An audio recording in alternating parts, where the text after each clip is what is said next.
I've been thinking about this a lot, and asking some of my friends the same question. What game got you into gaming? For some people it's Minecraft, Grand Theft Auto. For some it's even the classics like Tetris, Super Mario, or even Space Invaders. Everyone has a story on how they got into gaming, attached to said game. I've been gaming my whole life, and I don't have a single memory of me when I wasn't into video games. Weird how back then, when I was younger, gaming was frowned upon. If you gamed, you'd be considered a loser and didn't have a life, just because you enjoyed to play games in your spare time. But nowadays, it's widely accepted because you can make millions and millions of dollars if you're an esports star. Weird how things can change with repetition. After all the rude comments, we still picked up the games we enjoyed. What is your name and alias? My name is Evan Snyder. My name is Jacob Kane. My name is Garrett, aka Bandit. My name is Matthew, also known as ZenZo. What game got you into gaming? The original Lego Star Wars for PS2. Originally, I got into gaming by one of my cousins giving me a Game Boy with Mario on it. And I couldn't beat any of the levels, but where I really started gaming was one of the Christmas times when I was little. I got Saints Row 1 and Saints Row 2 with Xbox 360, and that's where it kind of all started. Call of Duty, GTA, and Spyro.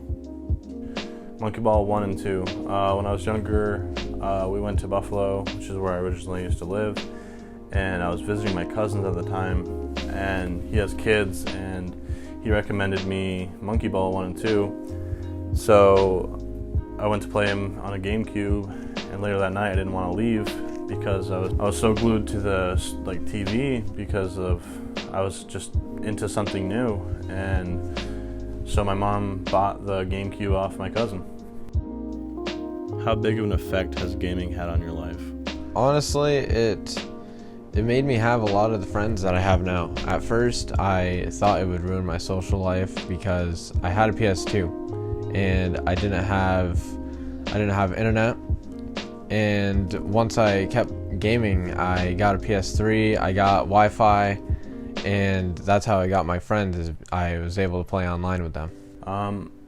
Without gaming, I wouldn't have as many friends as I do today. Gaming's had a big impact on my life. I play video games every day. Not particularly, no. It was more of just me keeping to myself. So me playing with people I knew in person wasn't really a thing, so there wasn't really anybody to pick on me or bully me about it. In the past, were you bullied or picked on because of gaming? No, a lot of my friends in school also played video games, but I feel like the adults that I was around didn't like me doing it because they didn't like their own kids doing it either, because they felt like it was ruining their child, changing them to be someone different. For sure. I got bullied for countless reasons just because I was gaming. I didn't really understand why I was getting bullied. It's just a game. It's just like another hobby. No, gaming helped me make and find more friends. Definitely, because gaming was a huge thing before esports was around. It was big when our parents were kids and they were teenagers. They still played games just like we do. Do you think gaming would be widely as accepted as it is today if esports wasn't a thing? Yeah, I do.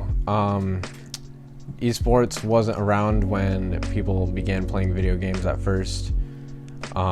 People just gamed for the fun of it, and now since it is around, I feel like it's just a bonus for gamers because now they can have fun and they can make a lot of money doing it. Now gaming and esports go hand in hand. If it wasn't for gaming, there wouldn't be esports. Ever since the first video game, like in the arcades, there was still esports, and it gradually gained attraction, and now it's this monstrosity that you can make millions and millions of dollars off of. Now you can't really say that you can't make money off gaming. You just got to be really good at games. The competitive scene probably wouldn't be the same. Clans like FaZe, Optic, 100 Thieves have definitely had a big impact on how video games are seen. Outside of gaming, what are your hobbies? I like to run, work out, and make YouTube videos. I like to Photoshop. I like to play basketball, and I like to collect shoes. Outside of gaming, I do YouTube, I stream, and I also take photos and I edit them and post them on my Instagram. You think you'd be the same without gaming? No, absolutely not. How I got my friends today is by gaming, and if gaming wasn't around or wasn't in my life, then I might not even have friends to this day. Definitely not. I would be a lot different. I wouldn't have kept to myself as much as I did when I was younger. But it's also a good thing because I made a lot of friends by gaming, and it's kind of changed my life in both good and bad ways. I don't think I'd be the same person without gaming. Most of my interests and what I'm into is from directed video games. Like, gaming introduced me to PC building, and I really love PC building to the point where at one point I wanted to do it for a living.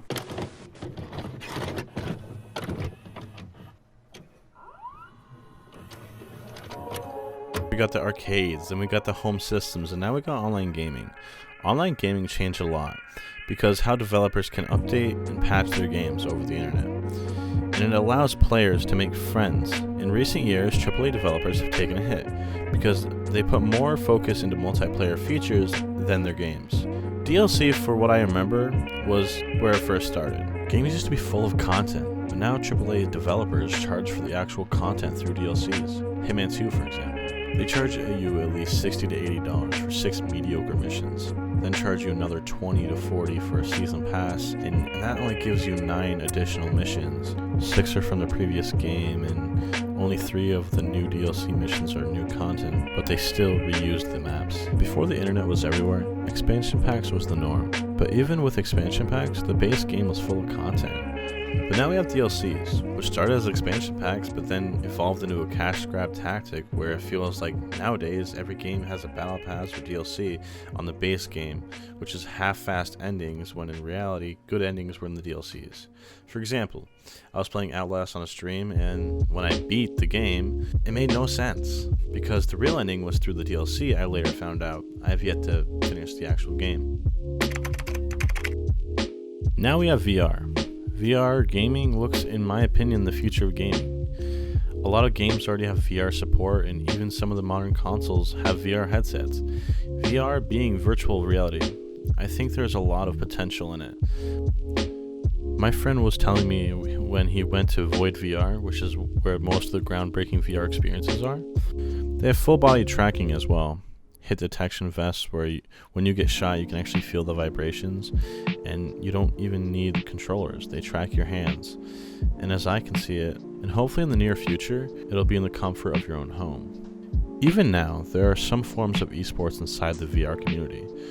From my research, VR esports only has one game, Echo Arena. It is an anti-gravity 5v5 competitive play where the goal is to grab the disc in the middle of the arena and throw the disc into the goal. I hope in the future they make more immersive products like the Horger vest. Hopefully one day the games we play is so immersive as the games we play today. Gaming has evolved. First we got the arcades, then we got the home systems, and then we got online gaming, and now we have VR. I believe gaming will always evolve. The gaming industry is thriving right now with esports, VR, loot boxes, DLCs, and even more to come. Gaming as a whole is here to stay for many years to come. Thank you to everyone that participated in the video. I don't think this video would have been possible without them. I'm going to link the people with channels down below. Thank you, Evan and Shadow. Evan did the interview and Shadow supplied the VR clips. And to everyone else that doesn't have a channel, thank you, Garrett and Jacob. If you listened this far into the video, please leave a like, comment, subscribe. This was one of my very first documentary style videos, and I plan to make more in the future. This is really fun to make, and this was one of the things that tested my editing skills, and let me know how you feel about the editing skills in the comments below. Peace.